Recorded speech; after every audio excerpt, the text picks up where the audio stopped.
Welcome to a new video in the revision series for the 9th year National Diploma. Today, we'll give you some tips on how to deal with the writing part of the exam. We will also discuss a sample of a writing activity to get a better idea about it. Well, the first piece of advice I would give you is never start writing immediately just because you saw in the topic a word that reminded you of a lesson you studied in class.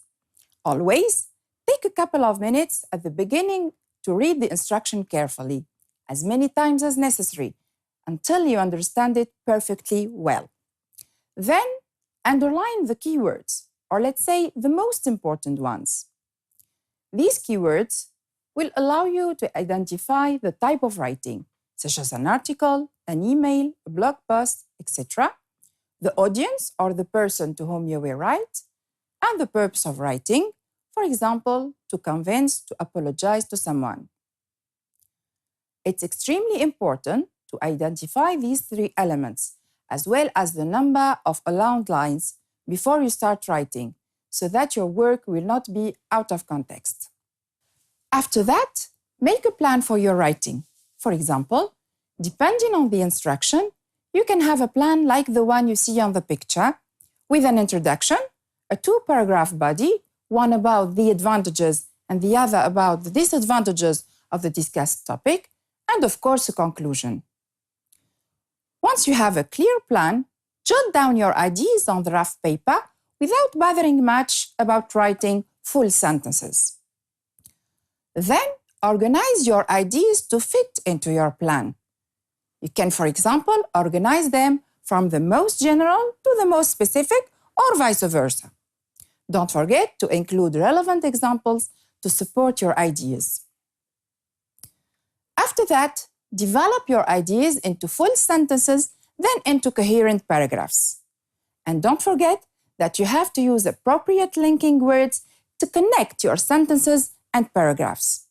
For example, if you are telling a story, you have to sequence the events using words like first, after that, later, finally, etc. If you have two opposite ideas, you can use, for instance, on the one hand for the first sentence and on the other hand for the second. By the way, you will find the link of some useful linkers by clicking on the link below the video. Once you finish your writing, read through it the first time to see if it's organized and whether your ideas are clearly expressed or not.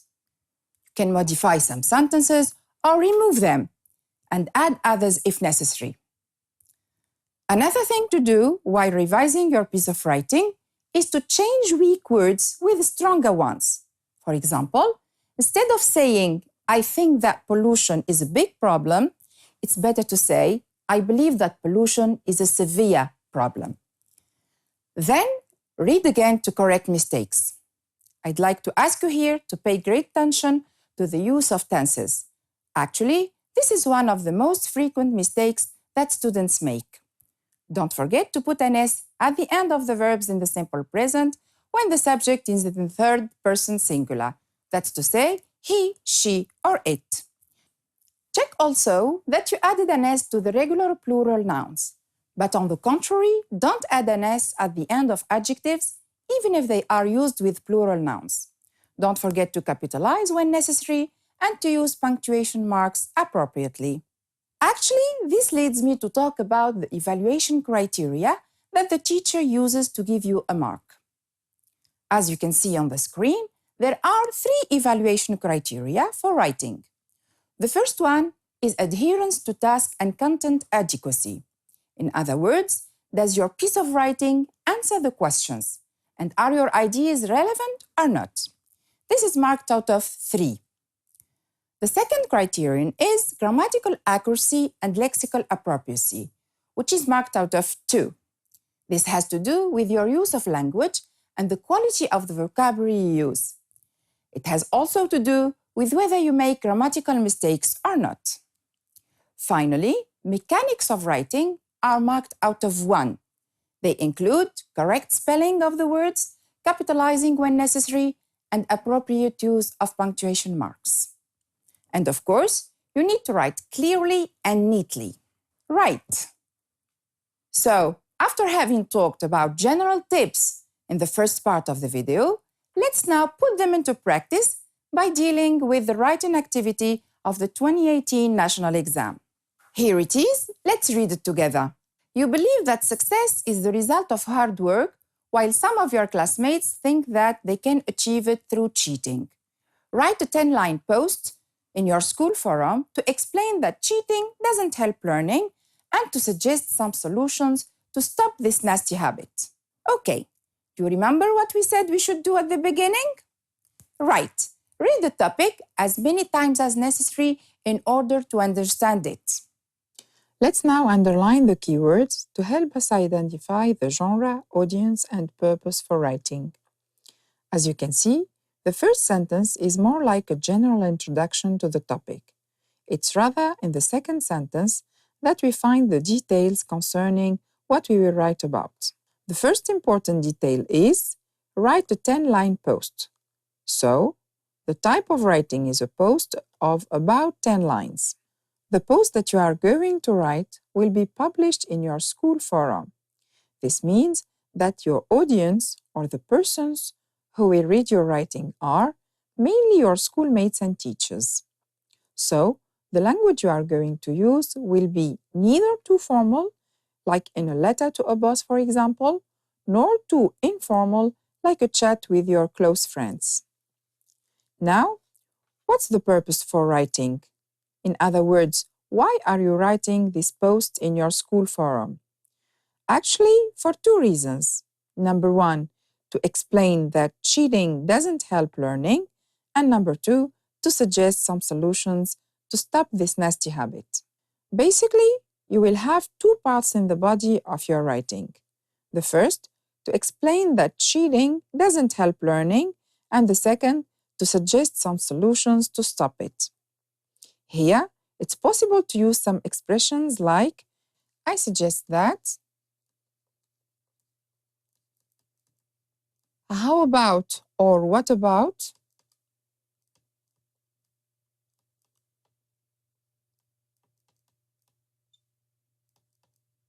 plus noun or verb plus ing, or let's plus base form,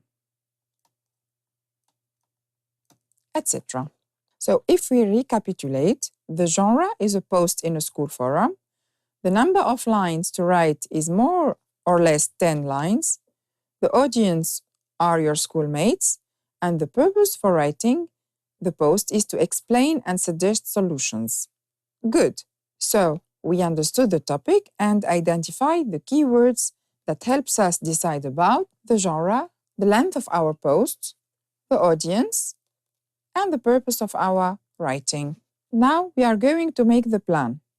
If we consider that our post is a bit formal, since it addresses a wide audience of students, we need to have a clear structure.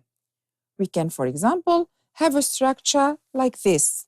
We have an introduction and a conclusion of almost the same length, and the body of the post will be composed of two paragraphs, one for the explanation and the other for suggesting solutions. Of course, the paragraphs must be balanced.